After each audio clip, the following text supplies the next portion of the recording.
Hello, everyone. So, it's a beautiful morning to start studying and to change our lives forever, okay? तो last class में हम लोगों ने tissues के बारे में पढ़ाई की थी। हम लोगों ने काफी कुछ जाना था, बहुत अच्छी अच्छी चीजें पढ़ी थी। आई होप आप लोगों को याद होगा। तो हर क्लास में मैंने जैसे आपसे पहले भी बोला था, हर क्लास में will begin the class by revising for 2 minutes, क्योंकि जितना इम्पोर्टेंट नया सीखना है उतना ही इम्पोर्टेंट पुराना ना भूलना भी है ना। क्योंकि हम ऐसा नहीं कर सकते कि हम आगे आगे का पढ़ते जाए और पीछे का हमारे दिमाग से निकलता जाए। तो हर क्लास में will give a quick review to the things that we did in the previous class, and then we'll be moving forward. That's how we are going to go about our whole syllabus. Okay, तो last class में हमने क्या पढ़ा था, फटाफट से एक बार उसको रिवाइज कर लेते हैं। सबसे पहले हमने लिविंग ऑर्गेनिजम्स के बारे में जाना था।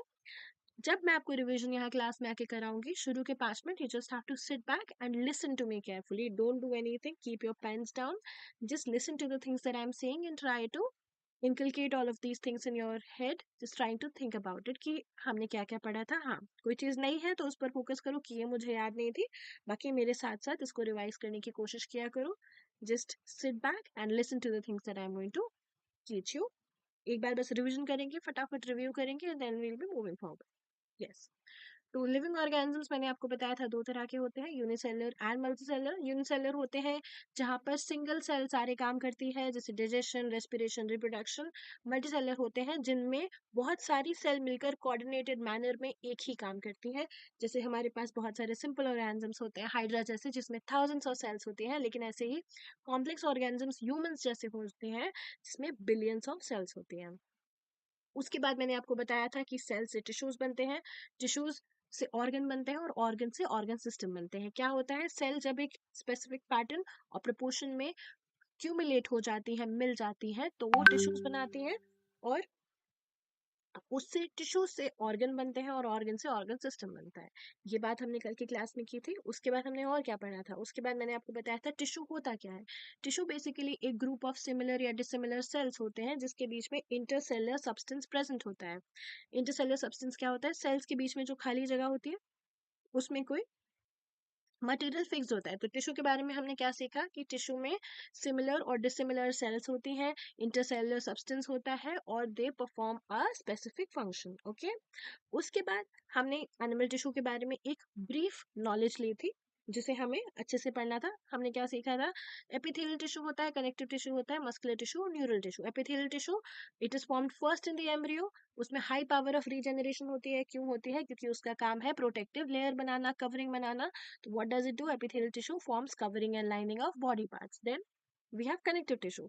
कनेक्टिव टिश्यू में क्या है, कनेक्टिव टिश्यू में उसका काम है लिंकिंग और सपोर्ट देना, और ये सबसे ज्यादा अबंडेंस में प्रेजेंट होता है बॉडी में। उसके बाद हमने पढ़ा था मस्कुलर टिश्यू, जिसका काम था movement and locomotion, and then we were talking about neural tissue, जिसका काम था कंट्रोल एंड कोऑर्डिनेशन।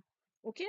उसके बाद हमने क्या पढ़ा था, उसके बाद मैंने आपको बताया था कुछ कुछ हमने एपिथेलियल टिश्यू को डिटेल में पढ़ना स्टार्ट कर दिया था। तो मैंने आपको बताया था एपिथेलियल टिश्यू जो होता है उसको कॉमनली एपिथेलियम बोलते हैं, एवास्कुलर होता है, कोई ब्लड सप्लाई नहीं होती, लेकिन अब उसको न्यूट्रिशन चाहिए, उसको ऑक्सीजन चाहिए, तो इसी वजह से उसके एग्जैक्टली नीचे क्या प्रेजेंट होता है, कनेक्टिव टिश्यू प्रेजेंट होता है। तो ये जो अपना ऑक्सीजन लेता है, न्यूट्रिएंट्स लेता है, वो किससे लेता है, कनेक्टिव टिश्यू से लेता है। और CO2 और वेस्ट को रिमूव भी कैसे करता है, कनेक्टिव टिश्यू के थ्रू करता है, by the process of simple diffusion.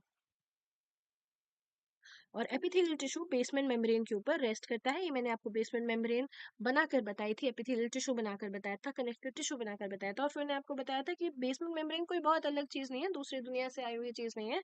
Basically क्या होता है कि कनेक्टिव टिश्यू जो होता है वो प्रोटीन फाइबर्स सिक्रीट करता है, और एपिथेलियल टिश्यू कुछ ग्लाइकोप्रोटीन सिक्रीट करता है, और वो बीच में आकर एक लेयर जैसी बना लेते हैं, जो कि एक नॉन सेलुलर लेयर होती है, और इसे ही हम क्या कहते हैं, इससे ही हम बेसमेंट मेम्ब्रेन कहते हैं। अब सेल्स जो एपिथेलियम की होती हैं कॉम्पैक्टली अरेंज्ड होती हैं, बहुत कम इंटरसेलुलर मैट्रिक्स होता है। कॉम्पैक्टली अरेंज्ड क्यों होती हैं, क्योंकि इनका काम प्रोटेक्शन देना है। अगर इनके बीच में स्पेस होगा तो ये प्रोटेक्शन नहीं दे पाएंगे।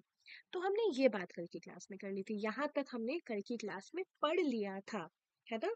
तो आई होप यहाँ तक आप लोगों को क्लियर होगा। अब हम आगे बढ़ते हैं।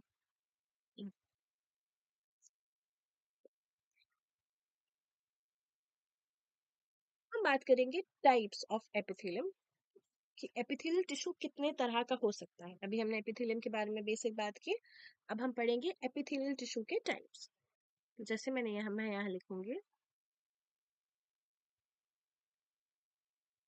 एपिथेलियल टिश्यू और this is of two types. कितने टाइप का होता है? दो टाइप का होता है। Again we are going to make columns.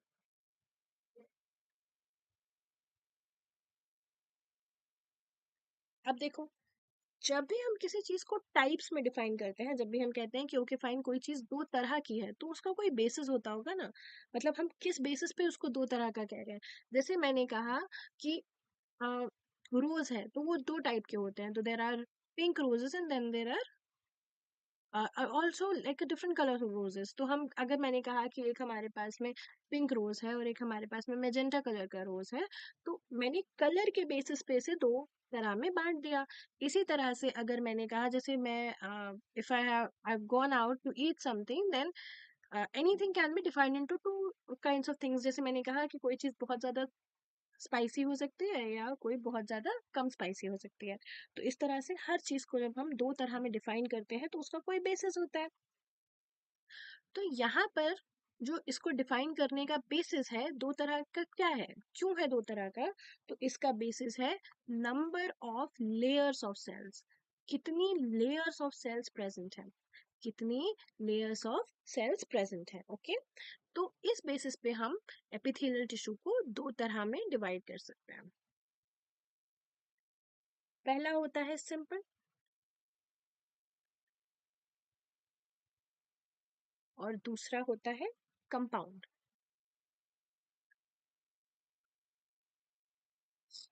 अब देखिए, सिंपल जो होता है, सिंपल एपिथेलियल टिश्यू जो होता है, उसमें सिर्फ एक लेयर होती है, उसमें सिर्फ एक लेयर होती है सेल्स की। तो सिंपल एपिथेलियम में क्या होता है? Only a single layer of cells is present. तो क्या होता है इसमें? Only a single layer of cells is present. Okay, अब कोई चीज जो थिन है, जिसमें सिर्फ एक लेयर ऑफ सेल्स प्रेजेंट है, anything that is so thin that is it has only one layer of cells, इससे क्या पता चलता है? इससे ये पता चलता है कि ये कैसे काम करेगी। ये डिफ्यूजन का काम करेगी। अरे किसी की अगर बाउंड्री बहुत पतली है, तो उससे डिफ्यूजन बहुत इजी होगा। तो सिंपल एपिथेलियम क्या काम करता होगा? तो इसका काम क्या होगा? पहला काम होगा डिफ्यूजन। पहला काम क्या होगा? डिफ्यूजन होगा। क्योंकि इसकी लेयर इतनी पतली है, तो ये इजीली डिफ्यूज कर सकता है चीजों को। इसी तरह से इसके लिए किसी चीज को एब्जॉर्ब करना भी बहुत इजी है, क्योंकि सेल की लेयर्स ही नहीं है, तो फटाफट से कुछ भी एब्जॉर्ब हो जाएगा। तो दूसरा काम हो गया एब्जॉर्प्शन। और इसी वजह से, सिंस लेयर पतली है, तो तीसरा काम हो गया सिक्रीशन। ओके, अच्छा, उसके अलावा ये क्या करता है? जो सिंपल एपिथेलियम होता है ना, ये बॉडी में जो कैविटीज होती हैं, बॉडी में कैविटी मतलब जितनी भी डक्ट्स होती हैं हमारी बॉडी में, जितने भी तरह के ट्यूब्स हमारी बॉडी में प्रेजेंट होते हैं, उनकी लाइनिंग भी बनाता है। क्या करता है? Forms lining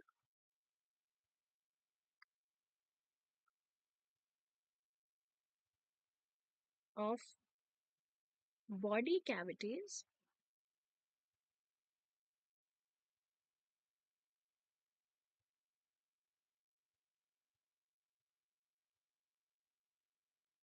like ducts and tubes. Okay, अब हम बात करेंगे कंपाउंड एपिथेलियम की। कंपाउंड एपिथेलियम जो होता है, कंपाउंड एपिथेलियम जो होता है, वो उसमें ऑफ कोर्स अगर यहाँ पर सिंगल लेयर है, तो कंपाउंड एपिथेलियम में टू और मोर लेयर्स होती हैं। तो हैज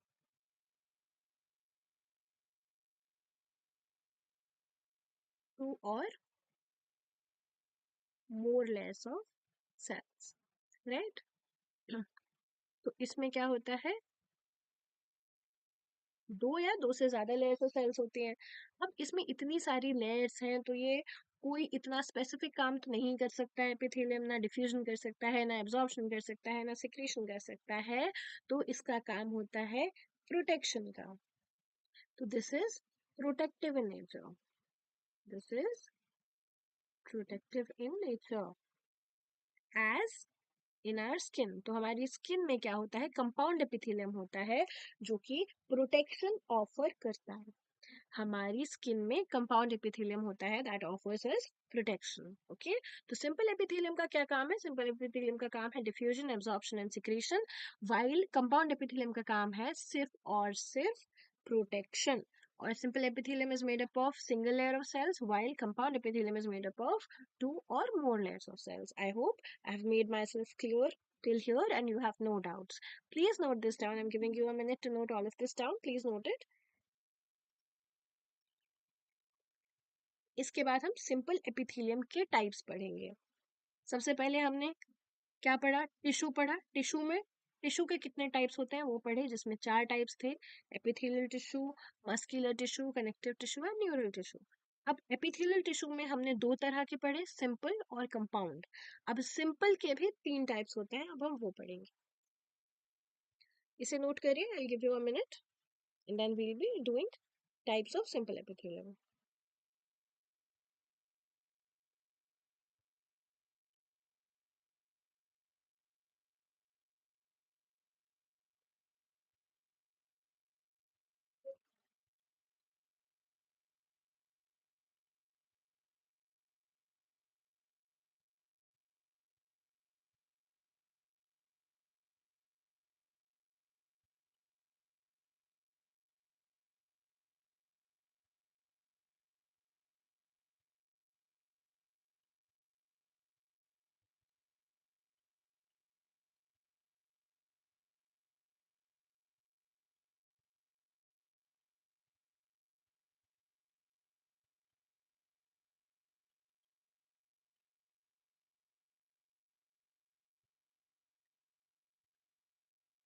ओके, तो आई होप यहाँ तक सभी ने नोट कर लिया होगा।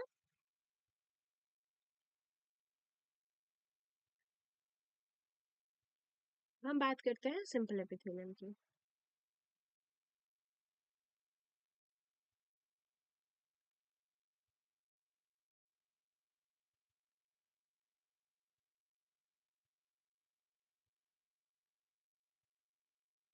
ये 3 टाइप का होता है और इसका बेसिस क्या है? 3 टाइप का बेसिस क्या है? इसका बेसिस होता है स्ट्रक्चरल मॉडिफिकेशन ऑफ सेल्स। क्या होता है इसका मतलब? मैं आपको समझाती हूँ। मतलब जो सेल्स तो सिंगल लेयर की हैं, सेल तो सिर्फ एक सिंगल लेयर में है, मगर सेल्स ने अलग अलग तरह के शेप ले लिए हैं, सेल्स ने अलग अलग तरह के शेप ले लिए हैं। तो उस बेसिस पे ये 3 टाइप का होता है। उस बेसिस पे कितने टाइप का होता है? 3 टाइप का। लेकिन मेक कॉलम्स हियर। सबसे पहला टाइप है सिंपल स्क्वामस। इसकी जो सेल्स होती है ना, एकदम फ्लैट सेल्स होती हैं। इसकी सेल्स ऐसी होती हैं।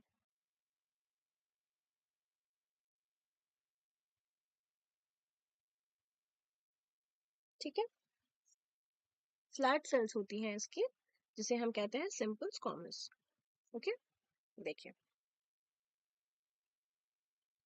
सबसे पहली बात, single layer of thin flatten sales.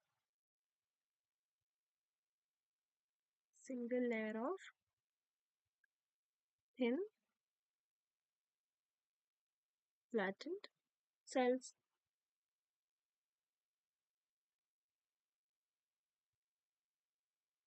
उसके बाद इन्हें हम टाइल लाइक बोलते हैं। जैसे टाइल्स होते हैं ना फ्लैट एकदम, तो इसे कहते हैं टाइल लाइक सेल्स। कैसी होती है? टाइल लाइक सेल्स होती है। ओके, और जो न्यूक्लियस होता है इसका, तो आपको दिख रहा होगा न्यूक्लियस कैसा है। न्यूक्लियस सेंट्रल है, बीच में है न्यूक्लियस, ये रहा सेंट्रल न्यूक्लियस, और वो भी फ्लैटेंड होता है। तो nucleus is central and flat. Okay. और ये क्या करती है, सिंपल स्क्वामस में डिफ्यूजन बाउंड्रीज बनाती है।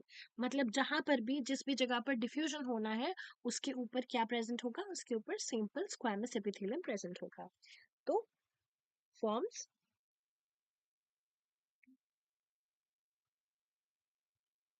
Diffusion boundaries.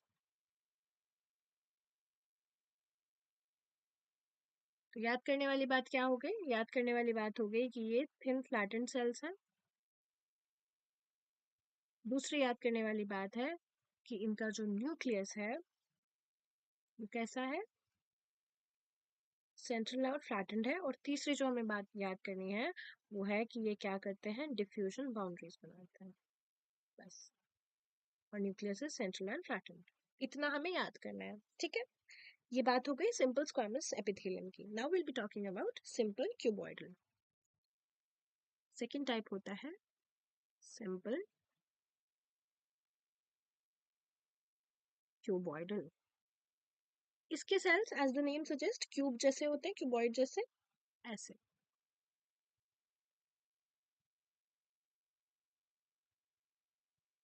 आपको डिफरेंस दिख रहा होगा दोनों तरह के सेल्स में, सिंपल स्क्वामस और सिंपल क्यूबॉइडल के बीच में आपको डिफरेंस दिख गया होगा। क्यूब जैसे सेल्स है तो सिंगल लेयर है, of course, single layer of cube like sales.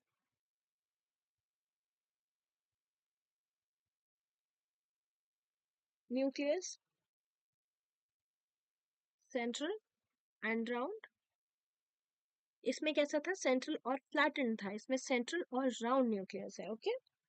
और इसका फंक्शन क्या है, क्या काम करता है, ये एब्जॉर्प्शन और सिक्रीशन का काम करता है।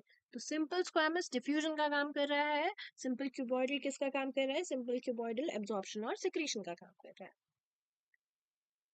तो इसका फंक्शन में हम क्या लिखेंगे,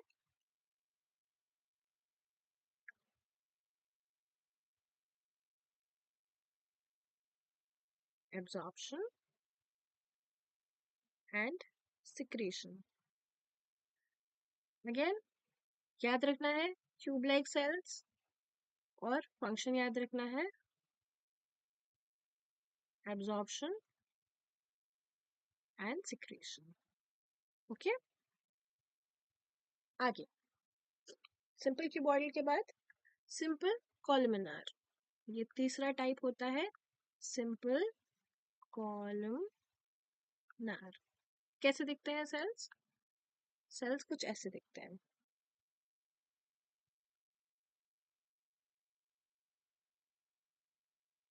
इनका ना न्यूक्लियस नीचे होता है, इनका न्यूक्लियस यहाँ होता है नीचे। सिंगल लेयर होगी सेल्स की, of course, single layer of tall and slender. Slender cells है, टॉल और स्लेंडर सेल्स है। न्यूक्लियस बेसल है, बेसल मतलब बेस पर प्रेजेंट है, जैसा आप देख भी सकते हैं। और इसका फंक्शन क्या होता है, इसका भी फंक्शन होता है एब्जॉर्प्शन एंड सिक्रीशन।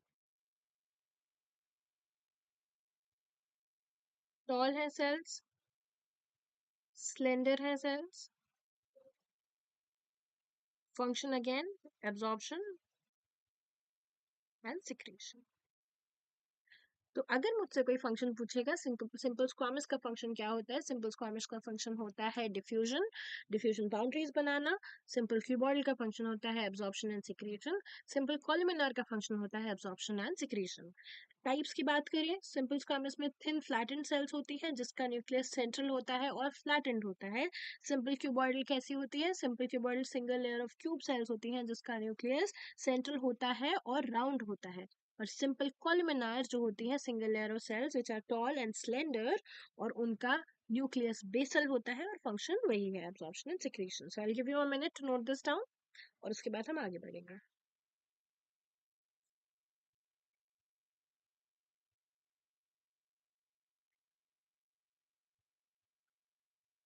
अब हम देखेंगे कि सिंपल स्क्वामस कहाँ कहाँ है, सिंपल क्यूबॉइडल कहाँ कहाँ है। इसके लिए हम लोग कुछ निमोनिक्स पढ़ेंगे, उस तरह से इसको याद करेंगे कि आपको हमेशा याद रहेगा।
चलिए,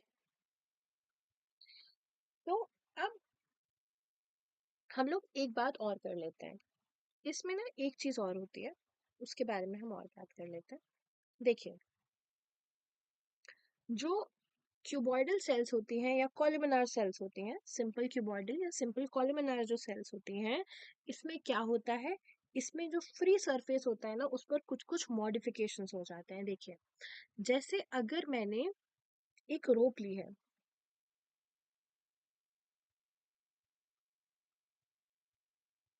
ये रोप है, और इसने आइडियली इतना सारा एरिया कवर किया है, बट मैंने इस रोप को अगर इस तरह से रख दिया, तो जो रोप इतना बड़ा एरिया कवर कर रही थी, उसने सिर्फ इतना एरिया कवर किया है। तो बेसिकली मैं और कितनी सारी रोप रख सकती हूँ, है ना। तो इसी तरह से क्या होता है, क्यूबॉइडल और कॉलमनर एपिथेलियम का हमने काम समझा कि सिक्रीशन का काम है और एब्जॉर्प्शन का काम है। तो एब्जॉर्प्शन के लिए तो बहुत सारा एब्जॉर्प्शन करना होता है। देखिए, जब हम हमारे डाइजेस्टिव सिस्टम में खाना आता है, फूड आता है, तो उसको एब्जॉर्ब करना होता है। अब उसे एब्जॉर्ब करने के लिए कितना, मतलब हमारी बॉडी बेसिकली ऑप्टिमम काम करना चाहती है, मतलब अपना बेस्ट काम करना चाहती है ना। इसलिए वो ये सोचती है कि मैं ज्यादा से ज्यादा न्यूट्रिएंट्स को एब्जॉर्ब कर पाऊं, है ना। और इसी तरह से वाटर, वाटर हमारी बॉडी में इतना इम्पोर्टेंट है कि लास्ट तक, जब एकदम, जबकि सारे न्यूट्रिएंट्स के बाद भी, स्मॉल इंटेस्टाइन के बाद लार्ज इंटेस्टाइन में भी वाटर का रिटेंशन होता है। उसके बाद जब हम अभी एक्सक्रीशन पढ़ेंगे तो उसमें पीसीटी डीसीटी होता है, वहां पे भी वाटर का रिटेंशन होता है।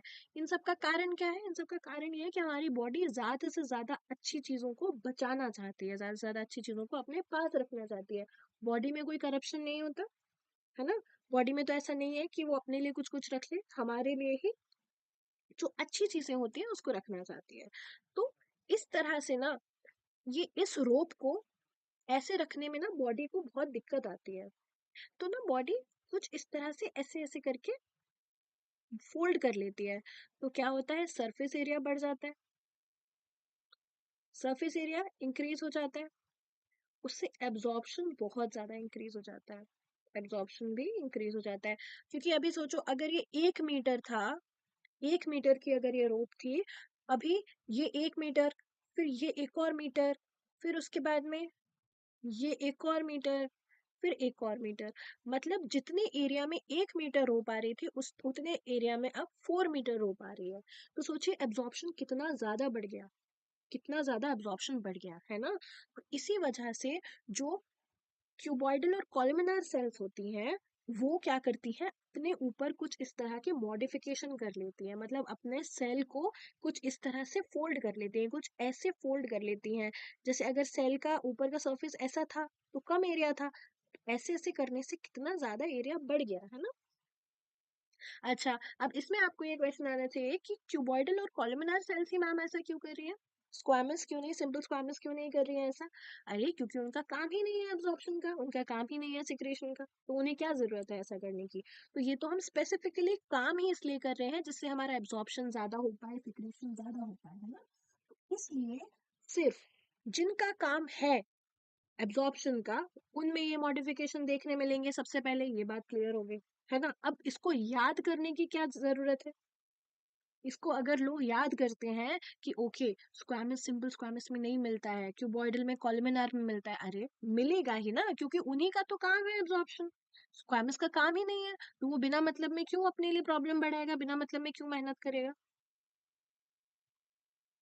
आई होप ये बात समझ में आई होगी। अब क्या होता है, अब जो हम पढ़ने जा रहे हैं वो है,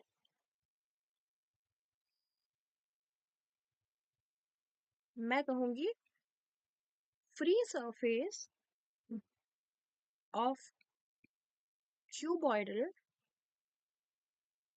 और कॉलमनार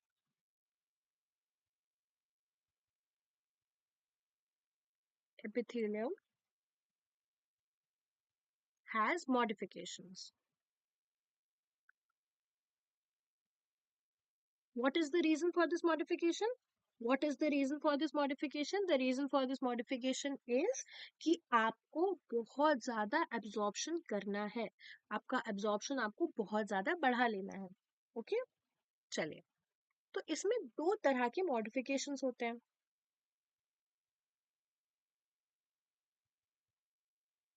कितने टाइप्स के होते हैं? 2 टाइप्स। तो क्यूबॉइडल और कॉलमनार सेल्स अपने ऊपर दो तरह की चीजें बना सकती हैं। एक तो माइक्रोविलाय, पहला माइक्रोविलाय, और दूसरा सीलिया। पहला माइक्रोविलाय और दूसरा सीलिया। तो या तो वो अपने ऊपर माइक्रोविलाय बना सकती है या सीलिया बना सकती हैं। माइक्रोविलाय क्या होते हैं? Microvilli are short finger like projections of plasma membrane। अच्छा, अब आप ये क्वेश्चन पूछ सकते हैं कि मैम ये सेल वॉल में नहीं होते, मतलब सेल वॉल में नहीं है, प्लाज्मा मेम्ब्रेन में है। हाँ, क्योंकि एनिमल टिश्यू पढ़ रहे हैं हम, और एनिमल्स में तो सेल वॉल होती ही नहीं, एनिमल्स में सेल वॉल होती ही नहीं है, तो इनके पास क्या नहीं है, इनके पास सेल वॉल नहीं है, तो प्लाज्मा मेम्ब्रेन क्या है, फोल्ड हो जाती है, जिस तरह से मैंने आपको ये ऊपर समझाया। वो माइक्रोविलाई में क्या होता है, जो प्लाज्मा मेम्ब्रेन होती है वो कुछ इस तरह से फिंगर लाइक प्रोजेक्शंस बना लेती है। ये फिंगर लाइक प्रोजेक्शंस इन्हें ही कह रहे हैं, जैसे ये एक फिंगर लाइक प्रोजेक्शन हो गया। ओके, तो तो मैंने कहा कि short finger like projections of plasma membrane क्या काम करते हैं ये? क्या काम करेंगे? Of course they increase absorptive area, absorption का एरिया बढ़ा देंगे। ओके, और जब आप इसे बहुत दूर से देखते हैं ना, देखिए मैं यहाँ समझाती हूँ, जब बहुत दूर से आप इसे देखेंगे और ये बहुत छोटा होता है ना, जैसे बहुत बड़ी सेल है, ये कुछ इस तरह से है ना, लेकिन जब ये सेल, आप इस सेल को, ये बहुत माइक्रोस्कोपिक है सेल, इसके अंदर जब देखते हैं ना तो इसे ये कुछ ऐसा ऐसा दिखता है, कुछ इस तरह का दिखता है, तो ये क्या होता है, ब्रश जैसा दिखता है, ब्रश जैसा, है ना? तो उस वजह से ही इसका नाम क्या है, उस वजह से ही इसका नाम होता है ब्रश बॉर्डर एपिथेलियम। तो हम इसे क्या कहने लगते हैं, इसे हम कहने लगते हैं, हमारा नॉर्मल क्यूबॉइडल और कॉलमनार एपिथेलियम ही था, लेकिन सिर्फ उसमें ऊपर माइक्रोविलाई आ गए, फिंगर लाइक प्रोजेक्शंस आ गए प्लाज्मा मेम्ब्रेन के, और वो हमें देखने में ब्रश जैसे, ब्रश के ब्रिसल्स होते हैं उस तरह का दिखने लगा, तो हमने कहा, इसको कह दिया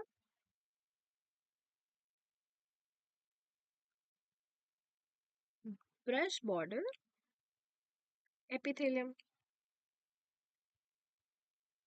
ओके, अब देखिए, ये दोनों में हो सकता है।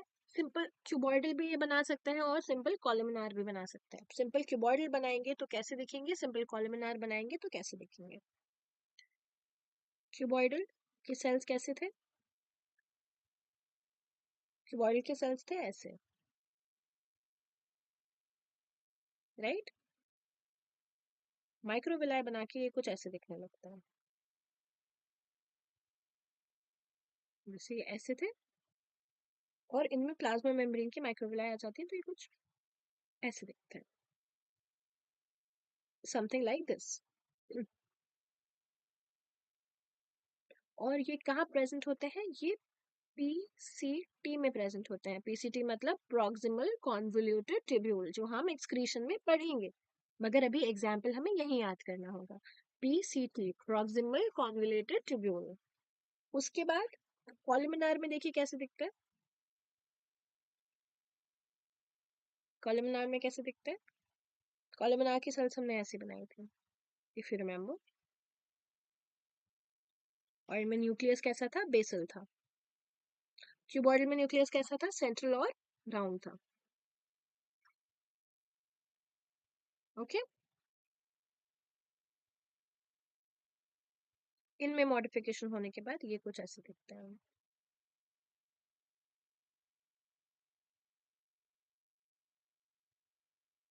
और न्यूक्लियस रिमेन्स बेसल।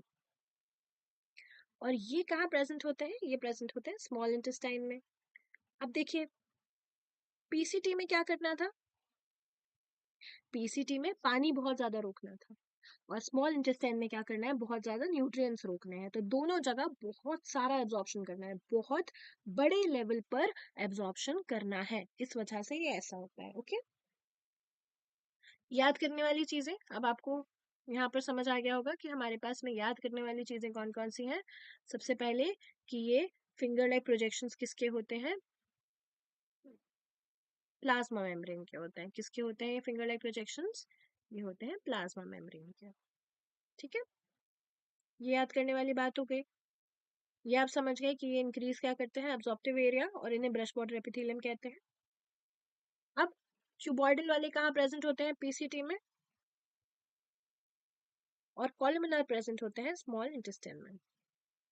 बस इतना ही याद करना है आपको, इसमें इतना ही याद करना है। ठीक है।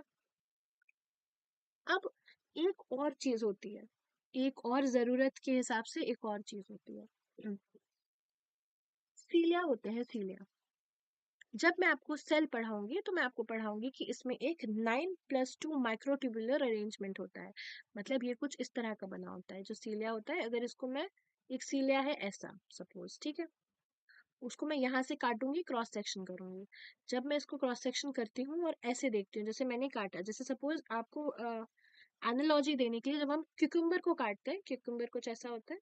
अगर ऐसा क्यूकम्बर है हमारा कुछ इस तरह का, उसको मैं यहाँ से काट रही हूँ और फिर मैं बीच से देख रही हूँ, तो जब मैं क्यूकम्बर को बीच में से देखती हूँ तो कुछ इस तरह का दिखता है, जैसा अभी दिखता है। ऐसे ही जब मैंने सीलिया को बीच में से काटा तो मुझे एक ऐसा अरेंजमेंट मिलता है, देखो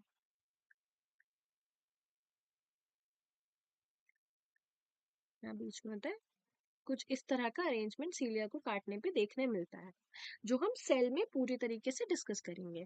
अभी आपको बस ये समझ लेना है कि इस अरेंजमेंट को हम कहते हैं 9+2 अरेंजमेंट।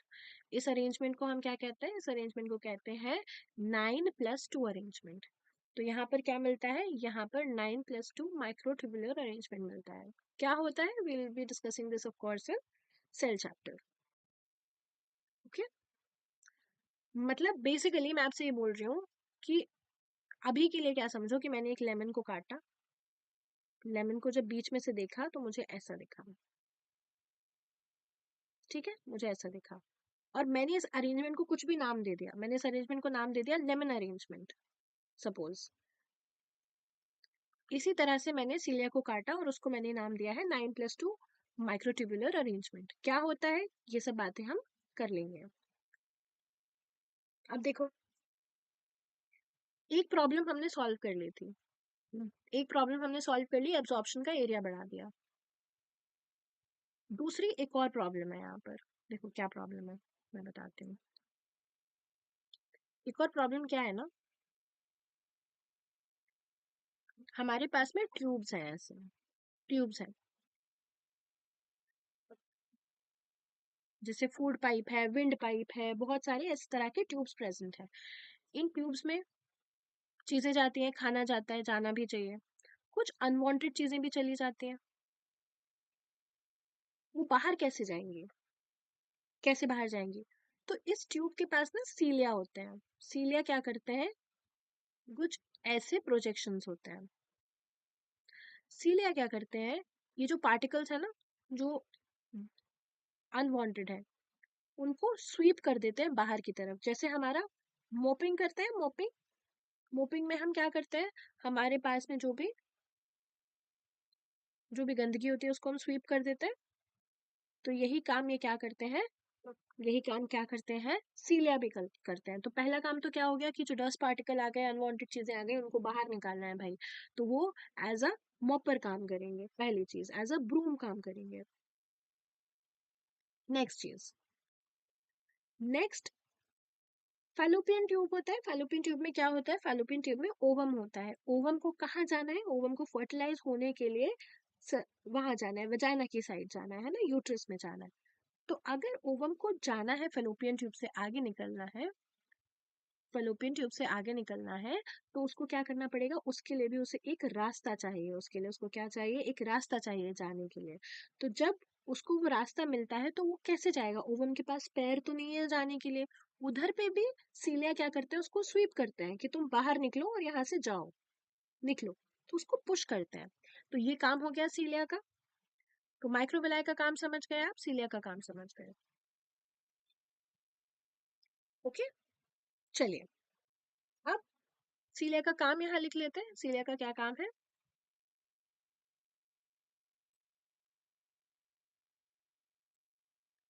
मूवमेंट ऑफ पार्टिकल्स और म्यूकस। म्यूकस का भी मूवमेंट कराता है in a specific direction, in a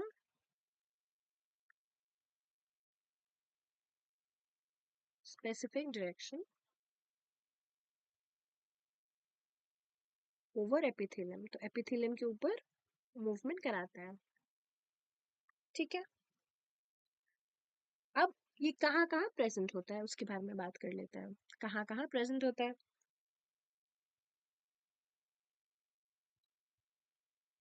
small bronchioles में प्रेजेंट होता है।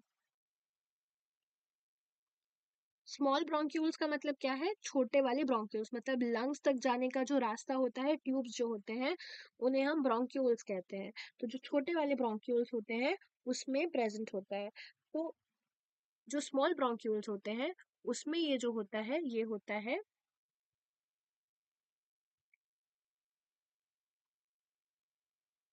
Simple cuboidal.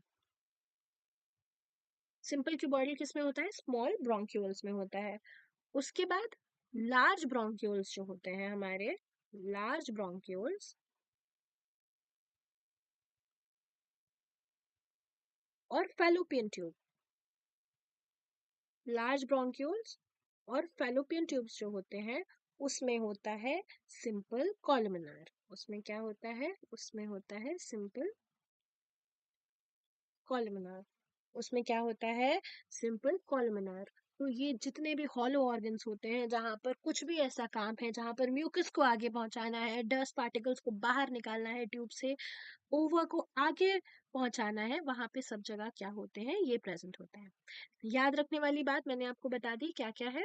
सबसे पहली बात कि मूवमेंट ऑफ पार्टिकल्स कराएंगे इन अ स्पेसिफिक डायरेक्शन।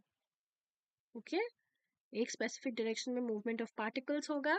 उसके बाद सिंपल क्यूबॉइडल है, कहाँ पर, स्मॉल ब्रोंक्यूल्स में। लार्ज ब्रोंक्यूल्स में क्या है, सिंपल कॉलमनार है। और फैलोपियन ट्यूब में भी क्या है, सिंपल कॉलमनार है। और सिंपल क्यूबॉइडल कहाँ है, स्मॉल ब्रोंक्यूल्स में है। ओके, आई होप इतनी बातें आप लोगों को बहुत अच्छे से क्लियर हो गई होंगी। आई होप इतना अच्छे से समझ आ गया होगा। ठीक है, तो इसे नोट डाउन कर लीजिए, इतना उसके बाद हम बस सिंपल स्क्वायर्स और इन सब के एग्जाम्पल्स करेंगे। आई होप यहाँ तक आप लोगों को बहुत अच्छे से क्लियर हो गया होगा।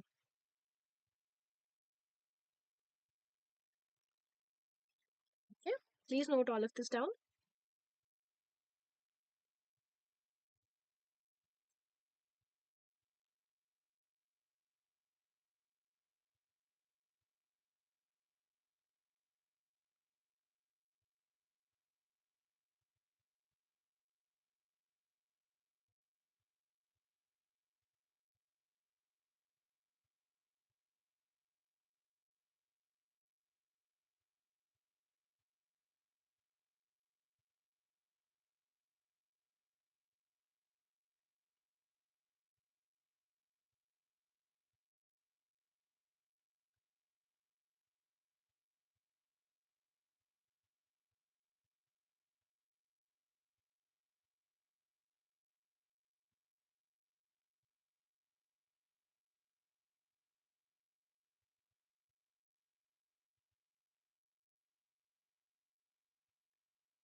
So this is our second class, BL.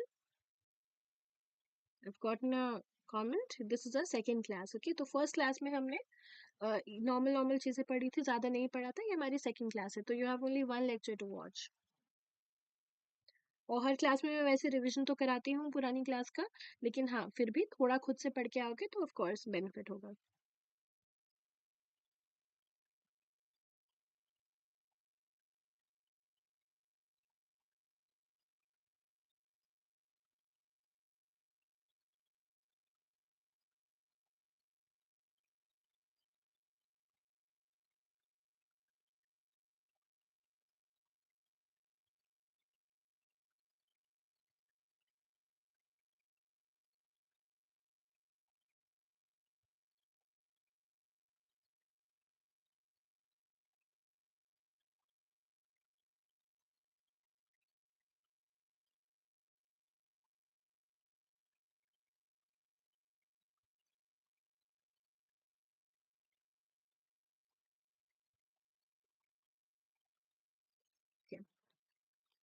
यहाँ तक आई होप आप सभी को अच्छे से समझ आ गया होगा। I hope everything is clear to you as of now. Timing of the class is going to be 9:30 to 10:30। 9:30 to 10:30 time रहेगा क्लास का। Every morning your class is going to happen at 9:30। Okay, तो I hope यहाँ तक सभी को अच्छे से clear हो गया होगा। अब हम लोग नेक्स्ट क्लास में, मैं आपको एम्पल ऑफ इन्फॉर्मेशन देना चाहती हूँ एक क्लास के लिए, सो दैट बहुत ज्यादा पाइलअप ना हो चीजें, आपको इजीली समझ में आए और आप उतना रिवाइज करके आए। आज की क्लास में मैंने आपको जितना पढ़ाया है उतना इनफ है। इसमें कुछ कुछ चीजें हैं जो याद करने की हैं, जो आपको नेक्स्ट क्लास में याद कर कर आनी चाहिए। और जब हम यहाँ क्लास में रिविजन करेंगे तो आपको क्या करना है, आपको बस अपनी आंखें बंद करके बैठना है। I keep on saying what I am saying and all you have to do is just listen to me, that's all that you have to do. Okay,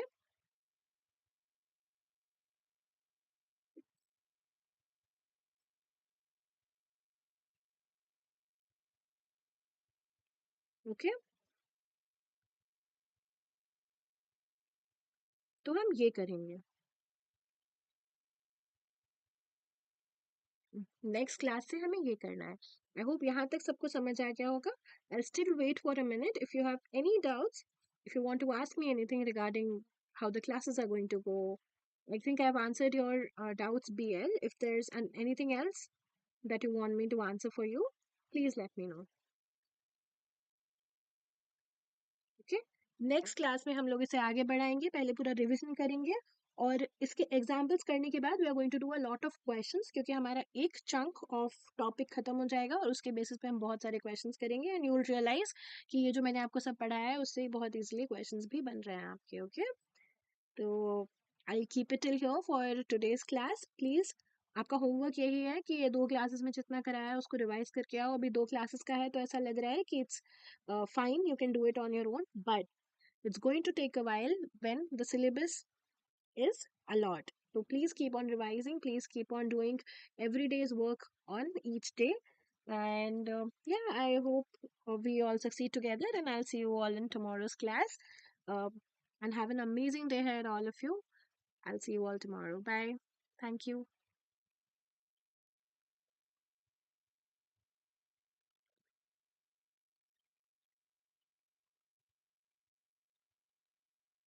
भैया मैंने पता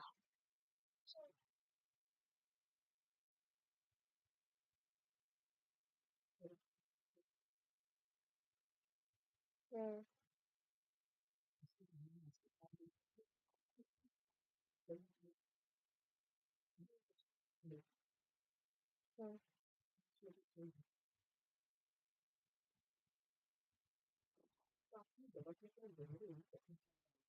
हम्म,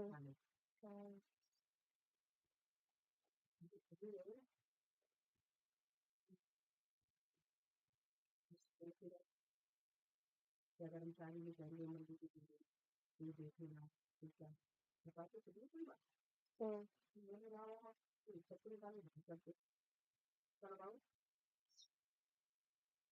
मैं सोच रही हूँ लड्डू होगा बस 32 बार और फिर उसका भले आखिरी कर